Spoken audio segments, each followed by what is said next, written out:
سيدنا محمد. اعزائي جميع متابعين قناتكم ارانب الخير في كل بيت، انا معاكم النهارده ان شاء الله في فيديو جديد جميل. تابعوه معانا للنهايه. زي ما بدأنا الفيديو اللي فات بنتكلم فيه عن الارنب البابيون اهو. ده ثالث نوع من الارانب البابيون الرصاصي اهو. فيه رصاصي يعني اللون الابيض، فيه رصاصي مش بني، فيه رصاصي وعلى بني اهو. ده ارنب بابيون. تعالوا كده اما نشوف الخلفات بتاعتها شكلها ايه وهي جايبه كام. الدليل على كده ان احنا اتكلمنا المره اللي فاتت عن نوع الارنب البابيون اهو. اغلب الخلفه بتاعته بتبقى بابيون اهو. بسم الله ما شاء الله، مخلفه 6 اهم. بسم الله ما شاء الله. تعالوا كده نشوفهم. شايفين 4 بابيون و2 اب، لا ده 5 بابيون اهو. 5 بابيون وواحد بس اب. شايفين البابيون ده بابيون عند عينيه نقطه كده ملونه عند عينيه، شايفين اهو. بسم الله ما شاء الله. شايفين حجم الخلفه، شايفين ان كميه النتف اللي الام نتفها، شايفين اهو. عمل اهو قدامكم زي ما انا اتكلمت في الفيديو اللي فات ان الارنب البابيون حنين. عدد خلفات يعني ما بيجيبش 1 ولا 2، لا ده بيجيب 6 7 8 11 اهو. بسم الله ما شاء الله. اغلب الخلفات بابيون، اغلب الخلفات بابيون والباقي ابيض اهو. واحد بس ابيض والباقي كله بابيون. شايفين ده بابيون. الثلاثه اللي جنب بعض دول البابيون زي الام كده، يعني فيه الدقات اهو رصاصي على بني على بيض اهو. شايفين الرصاصي ورا اهو، في الودان كمان باينه اكتر اهو. بسم الله ما شاء الله. شايفين حجم الام كمان، حجم الام بسم الله ما شاء الله. صحه، قوه، جمال، حنيه، خصوبه. شوف مرضعه ولادها بسم الله ما شاء الله. ونتفه كميه نتف بسم الله ما شاء الله.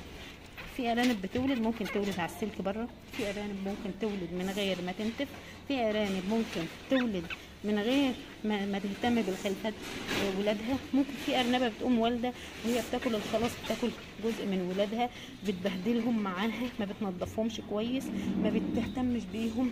لا، الام البابيون غير اي ام حنينه، بترضع كويس قوي، خصوبتها عاليه جدا، بتهتم بالخلفات. مجرد ما بتولد اهو. شايفين العدد اهو بسم الله ما شاء الله. تحس ان كلهم قد بعض. بتدخل ترضع رضاعه هي واحده بكل اهو. يعني دول كمان اسبوعين تعالوا نفتح عليهم الباب ونشوفهم بيطلعوا كده مع بعض. 3/4 بابيون، واحد بس هو الابيض، واحد بس هو ابيض في الخلفات. شايفين بسم الله ما شاء الله. حنيه، خصوبه، جمال، رضاعه. اهي عايزه تدخل تفتح الباب وتدخل باي طريقه، مش مستنيه، يعني مش مستنيه مثلا ميعاد الرضاعه يجي، لا بتاكل بسم الله ما شاء الله. صحتها حلوه جدا، حنينه، خطوبتها عاليه. يعني ممكن نلقحها تاني يوم لانها جايبه 6 اهو.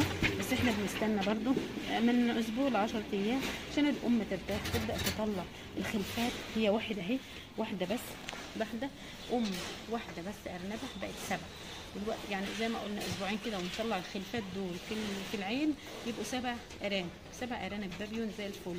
واحد ابيض وفيهم بس هو واحد الابيض والباقي بابيون اهو. ده تطبيقا على كلام الفيديو اللي قلناه المره اللي فاتت ان خلفه الام البابيون بتبقى اغلبها بابيون. ممكن يكون الذكر اللي ملقح هيكون ابيض، عشان كده في واحد في الخلفات ابيض اهو. شايفين زي ما انا قلت لكم كلهم ده الاثنين مع بعض بابيون. وده بابيون اهو من عند العين، في نقطه عند العين ونقطه عند العين الثانيه، والاثنين دول برضو بابيون اهو. واحد بابيون الظهر اهو، وهنا الظهر، واللي في النص ده اهو. بالدليل قدامنا علشان كلامي يبقى يعني ايه، بتكلم عن تجربه وعن انا شفت ده قدامي. زي ما قلت لكم الام بتطلع 6 البابيون، 6 أو 7 أو 8 بتطلعها نفس الحجم ونفس الشكل ونفس اللون. بترضع كويس، حنيه كويسه جدا، خصوبتها ما شاء الله. لو لقحتها تاني يوم هتمسك وهتطلع معايا الخلفات دي. بس برضو انا مش عايزه اتك عليها او اضغط عليها علشان الخلفات تبقى صحتها كويسه وصحتها حلوه معايا. ده الفيديوهات طبعا بنعملها من مزارع ارانب الخير معاكم. احنا هنا النهارده اوقات بعمل مع الحمام، اوقات بعمل مع الارانب. اي حد يحب يبدا يا رب ارانب يبدا ان شاء الله اليومين دول الجو حلو، مناسب جدا لتربيه الارانب، مناسب برضو لتربيه الحمام، ومناسب كمان لتربيه الفراخ والبط. لو محتاجين اي حاجه ابعتوا لي في التعليقات واحنا نتكلم فيها مع بعض في الفيديوهات بتاعتنا، علشان نستفيد كلنا مع بعض ويكون عندنا زي ما قلت اكتفاء ذاتي من لحوم الارنب، لحوم الحمام، الفراخ، البط.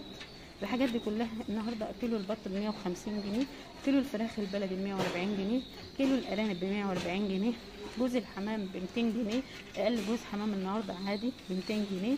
فاحنا ليه ما نبداش الحاجات دي شكر علف، هو مش لازم بالشكاره، ممكن نجيب على قد الكميات اللي عندنا، نبدا بسلاكه، او عايزين نبدا على الارض نبدا، بس يبقى في دماغنا ان احنا نكبر ونبدا ونجيب سلاكه ونواصل، بس لازم يكون مش على الارض، لان الارانب جربناها على الارض قبل كده بتتعب وبيجيلها جرب مننا غصب عننا، احنا مهما نضفنا ومهما حاولنا معاها برضه بيجيلها جرب. فاحنا في الاول عملنا التجربه وخضناها، ممكن نبتدي بيه كبدايه بس، وبعد كده نشيل الارانب من على الارض، نجيب سلاكه ان شاء الله مستعمله ونحرقها كويس او ندهنها كويس قوي وننضفها ونطهرها ونحط فيها الارانب خساره ان هي تتبهدل على الارض. لما يطلع عندي الستة دول اهتم بيهم، والام بسم الله ما شاء الله كويسه وحنينه وبترضع كويس وبتهتم بيهم، انا كمان اهتم بيهم، يبقى عندي الخلفه وعندي الام اهتم بيهم كويس قوي واطلعهم، يبقى عندي وفات ما شاء الله. ده كان الفيديو بتاعنا النهارده، يا رب ينال رضاكم وينال اعجابكم. اتكلمنا على مدار حلقتين بكل انواع البابيون، الاحمر، الاسود، الابيض في اسود، الرصاصي، كل دي انواع بابيون. ممكن يبقى الدقه بتاعته تقيله زي ده كده، او نقطه بس واحده زي الارانب الصغننه دي بتاعتنا اهي، نقطه واحده عند الراس او عند الظهر بس، والباقي كله ابيض. بس البابيون حنيه، جمال، رضاعه، وخصوبه، وتحويل كمان. الفطام بتاعه بسم الله ما شاء الله بيطلع بيفرق، بسم الله ما شاء الله شكله يفرح، حتى اللون بتاعه بيبقى شكله جميل معانا. ده كان الفيديو بتاعنا النهارده، ربنا يرضاكم وينال اعجابكم، كن دايما عند حسن ظنكم. استنونا ان شاء الله فيديوهات جايه كتير، كل مره نتكلم عن نوع من الارانب، ايه مميزاته وايه عيوبه. بس بجد البابيون عيوبه قليله جدا، مميزاته اكتر من عيوبه. اي حد يحب يحجز سلالات بطاريات اعلاف ادويه على رقم الحجز 010 64619 771. تحت امركم في اي حاجه تطلبوها مننا ان شاء الله. والسلام عليكم ورحمه الله وبركاته.